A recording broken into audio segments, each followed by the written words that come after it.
What is up, guys? Welcome to the Top 10 Arrowverse Moment of the Week, Episode 6. So this week has Supergirl, Season 4, Episode 5, titled Parasite Lost, Arrow, Season 7, Episode 5, titled The Demon, Legend of Tomorrow, Season 4, Episode 4, titled Wet Hot American Bummer, and The Flash, Season 5, Episode 5, titled All Dolled Up. So with that in mind, let's go over the top 10 moments from those 4 episodes in this list. What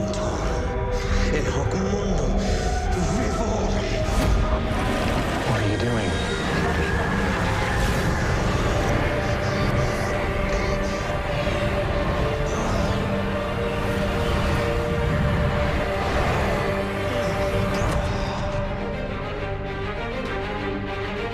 John, come on.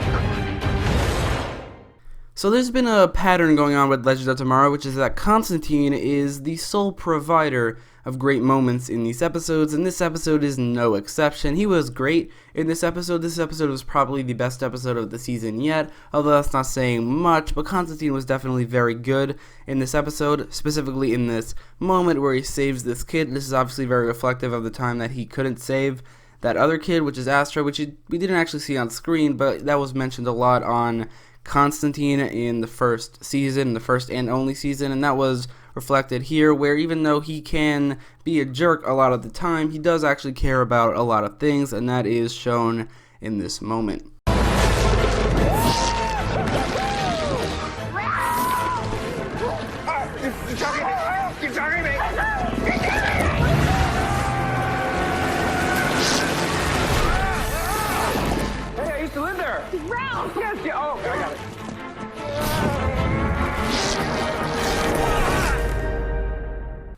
So this was just a very fun moment. First of all, it was a reference to Spider-Man, where Ralph says that he saw this in a comic, and then he swings around from building to building. Obviously a reference to Spider-Man, and just him doing this in general. It's a lot of fun. It's a very creative use of his powers, and I'm really glad they left it in the episode, or they put it in the episode at all.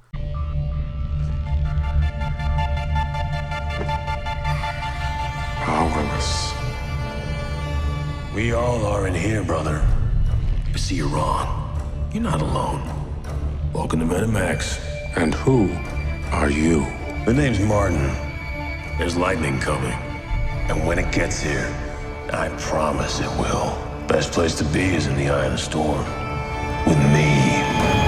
So this scene is different because it wasn't actually in the episode, although it did actually happen, so it's not technically a deleted scene. It's more of a bonus scene, which is what it's called on the actual video on the CW's YouTube channel, and I think that it should have made room for this moment in the episode. The reason it wasn't in the episode was for time, and they obviously really wanted to include it, but couldn't because the episode was already too long. There might have been one scene that they should have cut instead of this one, but regardless, this is a great scene because Ragdoll was a character that I felt was criminally underused in this episode, and I am excited to see more of him and his eventual team up with Weather Wizard. So, any idea of what kind of foul beast we're up against then? Well, based on research Sarah and I have been doing, we could be looking for a swampy monster thing. According to the timeline, before the end of summer, several kids went missing, never to be seen again. Well, I happen to know a swamp thing. But then again, Maine is way too far north for that muppet. You probably know this from past videos, but whenever a new DC character, specifically a large DC character, a very prominent DC character, is introduced into the Arrowverse, I get very excited, and this reference right here, while not introducing Swamp Thing, does reference him and does confirm his existence, specifically when Constantine and Swamp Thing are known to team up in the comics a lot in Justice League Dark, and him mentioning Swamp Thing is a great reference to expand the universe just a little bit and confirm the existence of this character. Me over and over, knowing that darkness. I didn't want that. I didn't want to be a hero. But these powers were a part of me. I had to learn that. And when I did, they showed me everything. I could vibe every clue. I could breach us wherever we needed to go. I could bring my value to the team. This is a great scene because Cisco and Caitlin both became less of characters and more of just people who are there because they were there in season 4, and I don't really hate season 4. I know a lot of people do, but that's something I do not like about that season in particular. Cisco and Caitlin became less of characters, and this moment right here reminds you how they are actually real people, or at least in that universe they are real people, not just characters who are there just to be vibe and kill the Frost. And I thought this moment, this scene, did a great job at bringing these characters back to being actual characters. You survived the explosion on the Indian. How? You know I'm not so easily defeated. What are you doing here? Oh, I ran afoul of an old foe in Gotham.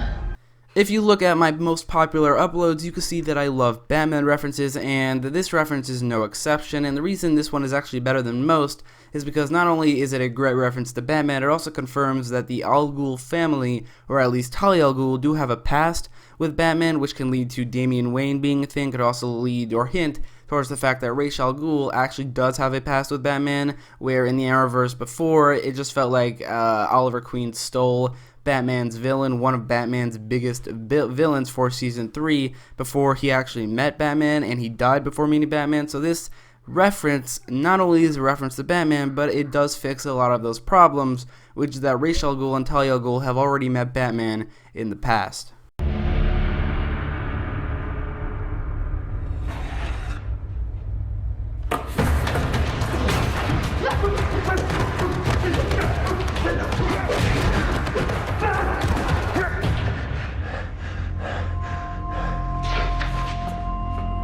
I understand you've been looking for the demon.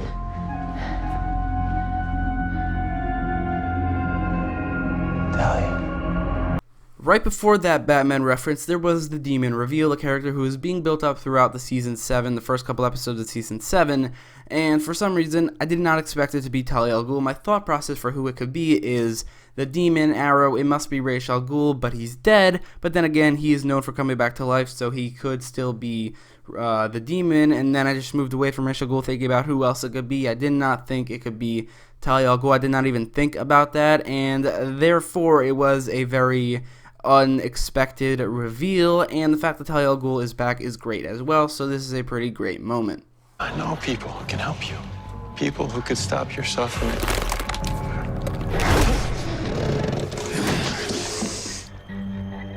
Suffering can't be stopped, especially hers.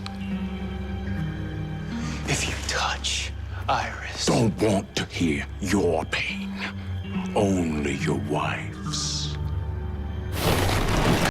So Ragdoll was a great villain of the week character, or maybe he's going to be a recurring villain in this season. I thought the way he moved, the way he talked was great. For this moment, it wasn't actually a specific moment I chose. The scene I showed was just the best scene I could find for this video, but that was not the specific moment. The moment really on number 3 is every single moment that had Ragdoll walking around in that creepy way and talking in the creepy way that he talked, because I thought he was a great villain, and the way he really moved and the way he talked was really creepy. There was no specific scene that I could choose, so I just think every single scene he was in where he was walking like that and moving like that and talking like that, that lands at number 3 on the list.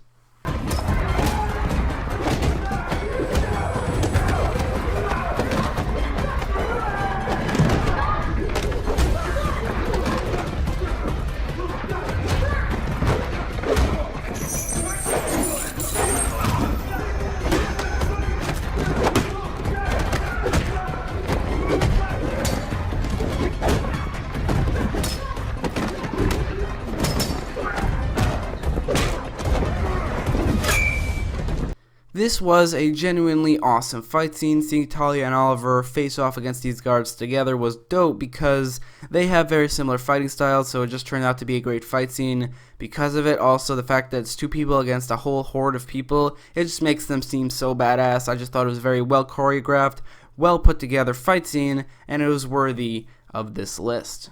But if I choose to break this cycle, I'm gonna do it my way.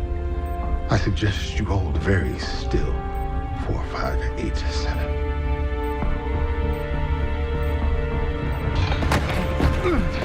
My name is Oliver Queen.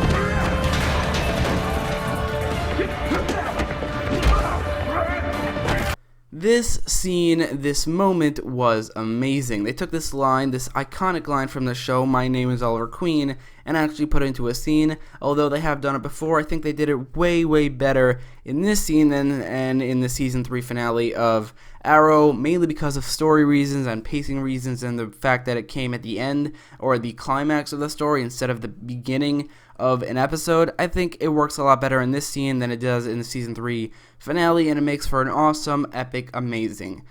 So those are the top 10 Arrowverse moments of the week, episode 6. Let me know your list in the comments down below, and if you like this video, don't forget to leave a like, share, and subscribe. And as always, thanks for watching.